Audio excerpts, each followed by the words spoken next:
टोरन्टोमा अहिले धेरै हाम्रो नेपाली समुदायका साथीभाइहरूले घरको अगाडि पछाडि आँगनमा तरकारी लगाउने एकदम राम्रो चलन चलेको छ। यो व्यावसायिक त होइन, तर आफ्नो सोखले गर्दै गर्दै गर्दै जाँदा धेरै साथीहरूले गर्नुहुन्छ टोरन्टोमा। त्यो मध्येमा हाम्रो एकजना अग्रज दाई मान दाईले पनि यो गर्नुहुन्छ। म चाहिँ आज उहाँकै घरमा छु र यो अकबरे खुर्सानी यहाँहरूले ब्याकग्राउन्डमा देखिरहनु भएको छ। यसको बारेमा छोटकरीमा कुरा गर्छु। दाजु नमस्कार। नमस्ते Mohanji, thank you for coming. दाजु यो अकबरे खुर्सानी ब्याकग्राउन्डमा पनि छ। हाम्रो नेपाली समुदायमा अकबरे खुर्सानी किचनमा अकबरे खुर्सानी हुन्छ। बिरुवा राख्नेदेखि लिएर यो फलाउने अन्तिमसम्म यो कसरी सम्भव हुन्छ क्यानाडामा, यसको बारेमा छोटकरीमा भनिदिनुहोस् न। यो बिरुवा हजुरले कहिले राख्न सुरु गर्नुहुन्छ?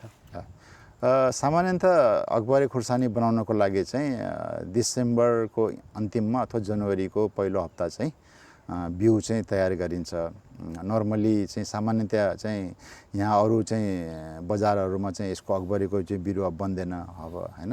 त्यसले गर्दाखेरि आफैले बनाउनु पर्ने हुन्छ र राम्रो यदि उत्पादन गर्ने हो भने चाहिँ डिसेम्बर जनवरीमा अथवा जनवरीको फर्स्ट विकमा चाहिँ यो चाहिँ बिरुवा चाहिँ बनाइसक्नुपर्छ। अब यो कुनै व्यावसायिक खेती पनि होइन, मैले अघि भने जस्तो एउटा सोखले गरेको। हजुरसँग कुनै त्यस्तो ग्रिन हाउस पनि छैन, अरू कुनै प्रोफेसनल हजुर अब यो एग्रिकल्चरको विज्ञ पनि होइन। यो बिरुवा राख्दाखेरि कसरी बिरुवा अब हिउँदमा मध्य हिउँदमा बिरुवा राख्ने भन्नुभयो यहाँले, त्यो बिरुवालाई कसरी बचाउने र कसरी तयार गर्ने? सही कुरा हो, धन्यवाद। मैले तपाईँले भने जस्तै अब यो गर्दै जाँदा सिक्दै जाँदा चाहिँ प्रयासले भएको। सुरुको वर्षहरूमा चाहिँ 6-7 वर्ष भयो मैले यो चाहिँ उत्पादन गर्न थालेको। सुरुको वर्षहरूमा चाहिँ अरू बिरुवाहरू जस्तै मैले मार्चमा अथवा अप्रिलमा चाहिँ बनाउँथेँ, तर राम्रो फल आउँदैन थियो। अनि पछि चाहिँ अलिकति चाहिँ यसो अध्ययन गर्दाखेरि पनि अब यो चाहिँ अलिक चाँडै नै गर्नुपर्ने रहेछ भन्ने थाहा भएर चाहिँ मैले कुनै वर्ष फेब्रुअरीमा जनवरीमा गर्दै लिएर आएर चाहिँ गरेको। जति सक्दो चाँडै गर्नुपर्ने रहेछ हो।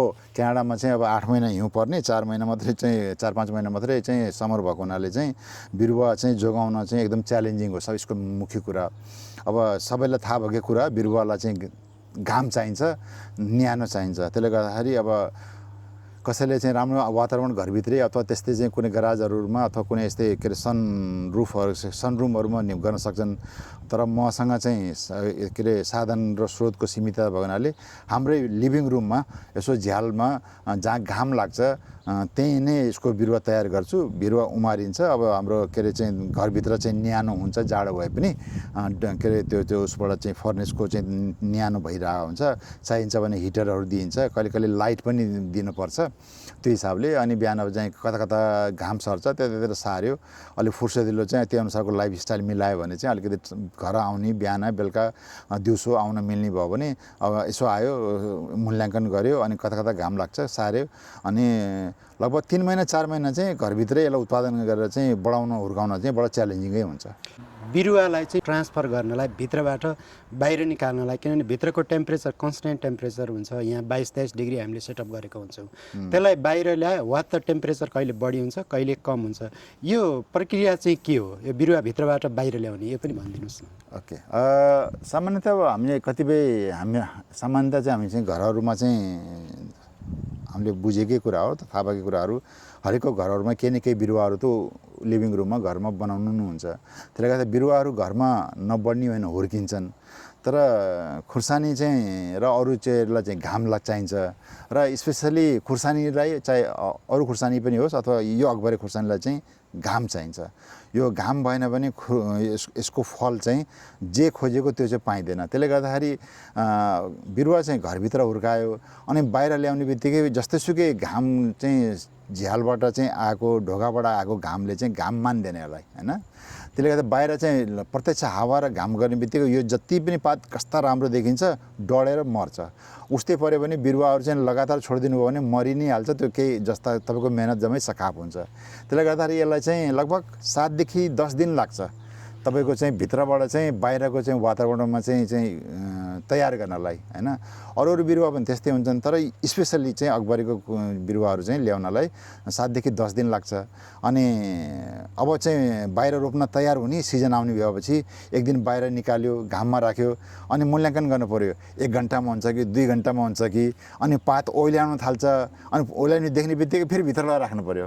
अनि फेरि भोलिपल्ट फेरि सुरु गर्नु पऱ्यो अनि भोलिपल्ट चाहिँ अनि फेरि राख्यो कति लामो चाहिँ यसले धान्छ गर्दा गर्दा बिहानदेखि बेलुकासम्म जुन दिनमा चाहिँ तपाईँको पात ओइलाइँदैन अब चाहिँ यो रेडी भयो अब चाहिँ रोप्दा हुन्छ अनि त्यसपछि चाहिँ बरु राति पनि बाहिर छोडिन्छ 1-2 दिन अनि त्यसपछि अनि राति दिउँसो राखेर पनि यो बिरुवा मरेन पात सुकेन भने अब चाहिँ रोपिन्छ भनेर चाहिँ अनि त्यसपछि चाहिँ बल्ल चाहिँ जमिनमा रोप्ने तयारी गरिन्छ। अब जस्तै यहाँ हामीले देख्न सक्छौँ यो अकबरेहरू प्राय सबै बाल्टीमा छ यो के भुइँमा रोप्नुभन्दा बाल्टीमा फल्ने हो कि हजुरको यसको अरू कुनै कारण छ? अनि केही पनि होइन यो त अब क्यानाडामा जमिनको सीमितताले गर्दाखेरि पनि हो अब एउटा दुईटा गर्दा त्यो रहर चाहिँ अलिकति चाहिँ ठुलो रहरमा परिणत भयो अनि यसलाई चाहिँ हुर्किने ठुलो ठाउँ चाहिने भएको हुनाले अब एउटा दुईटा 10वटा गर्दाखेरि 20वटा रोप्न मन लाग्यो अनि हुँदो रहेछ भनेर चाहिँ बाल्टीमा पनि हुन्छ कि हुँदैन भन्यो अनि यस्तो बिरुवाहरू चाहिँ गमलामा राख्यो भने कहीँ घरभित्र जोगाएर अर्को वर्षलाई चाँडै फल्छ कि भन्ने हिसाबले गरेको गर्दा गर्दै अब एउटा दुईटा गर्दाखेरि अहिले धेरै बाल्टीमा रोप्न थालियो। तर मैले सुनेको यो अकबरे भुइँमा जमिनमा भन्दा बाल्टीमा बढी फल्छ भन्ने पनि सुनेको छु मैले। अब त्यो कुनै प्रमाणित कुरा त होइन तर सुन्न चाहिँ सुने हो मैले पनि। हामीले भनेको सुनिन्छ तर अब किनभने हजुरलाई मैले यो किन सोधेको भने हजुरको भुइँमा पनि छ र बाल्टीमा पनि छ हजुरले त यो देख्नु भएको छ नि त बेटर चाहिँ कुनमा हुन्छ? मेरो व्यक्तिगत रूपमा चाहिँ भन्यो भने चाहिँ भुइँमै रोपेको चाहिँ फलेको राम्रो देखिन्छ होइन। अब बाल्टीमा रोप्दाखेरि पनि फेरि बाल्टीको सीमित हुन्छ रुख बढ्दै जान्छ यसलाई माटो र मल चाहिन्छ जमिनमै राम्रो फल्छ। ओके मेरो लास्ट क्वेसन सायद यो धेरैजनालाई उपयोगी पनि हुनसक्छ यो अब क्यानाडामा एकदम ड्राई हुन्छ यहाँको माटो होइन हजुरले यो प्रत्येक दिन यसमा पानी चाहिँ कति समयमा पानी राख्नुहुन्छ र यो हामीले यहाँ पनि देख्छौँ कम्पोस्ट मल पनि छ यसको बारेमा पनि केही टेक्निक छ अथवा केही टिप्स छ भने दिनुहोस् न। ओके अकबरेलाई चाहिँ पानी निरन्तर चाहिन्छ। अब यसको चाहिँ मेन चाहिँ विशेषता भनेको पानी चाहिने तर पानी जाम्न पनि भएन अनि दैनिक चाहिन्छ कि? अब दैनिकै पनि पर्दैन अब सिचुएसन हुन्छ तर मुख्यतः यो बाल्टीहरूमा भएकोमा चाहिँ दैनिक पनि चाहिन्छ होइन जमिनमा चाहिँ त्यति चाहिँदैन होइन। बाल्टीमा चाहिँ तपाईँको चाहिँ मुनिपट्टिको तपाईँहरू चाहिँ पानी जम्ने कस्तो बनाउनु भएको छ त्यसमा भर पर्छ होइन।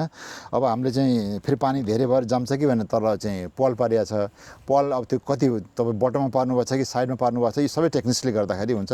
अब बाल्टीमा हुर्काउने चाहिँ सबैलाई जानकारी थाहा छ त्यसले गर्दाखेरि अब यो ड्राई भएको रुख बढ्दै जाँदाखेरि चाहिँ सानो सानो हुर्किने बेलामा दैनिक पर्दैन जब यसमा फल लाग्छ अब दैनिक रूपमा चाहिँ पानी पर्छ। आकाशको पानी पऱ्यो भने राम्रो परेन भने पनि अब एटलिस्ट एक दिन चाहिँ बिराएर चाहिँ यसलाई जरुरी नै पर्छ। अकबरेको सन्दर्भमा चाहिँ हामी यति नै कुरा गरौँ अरू फेरि हामी पछाडि जान्छौँ। Thank you for watching.